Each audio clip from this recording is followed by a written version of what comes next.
নমস্কার বন্ধুরা, আমি উমেহের থেকে বলছি। আজকে আমি তোমাদের ভেন্ডি পোস্ত করে দেখাবো। তার জন্য আমি 250 গ্রাম ভেন্ডি নিয়েছি। ভেন্ডিটা ধুয়ে পরিষ্কার করে কেটে নিয়েছি।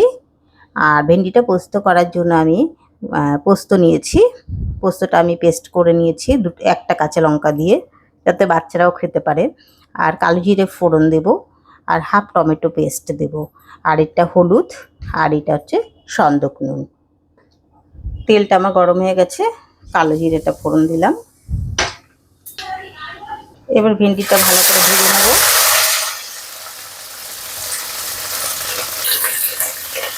এক চামচ সন্দক নুন দিলাম, হলুদ দিলাম। ভেন্ডিটা আমি ভালো করে ভেজে নিয়েছি। এবার টমেটো পেস্টটা দিয়ে দিলাম।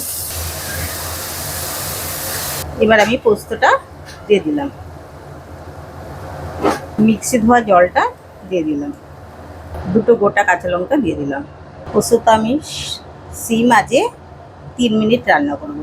ভেন্ডি পোস্তটা হয়ে গেছে, আমি তোমাদের সার্ভ করে দেখাচ্ছি। দুর্দান্ত স্বাদের এই ভেন্ডি পোস্ত। বন্ধুরা, তোমাদের যদি ভালো লেগে থাকে লাইক করো, কমেন্ট করো, সাবস্ক্রাইব করো। আর এই পোস্ত ডাল ভাতের সাথেও খাওয়া যাবে, এমনি প্লেন ভাতের সাথেও খাওয়া যাবে, এমনকি রুটির সাথে পরোটার সাথেও খাওয়া যাবে। খুব সুন্দর টেস্টি হয়েছে খেতে। থ্যাংক ইউ, ধন্যবাদ।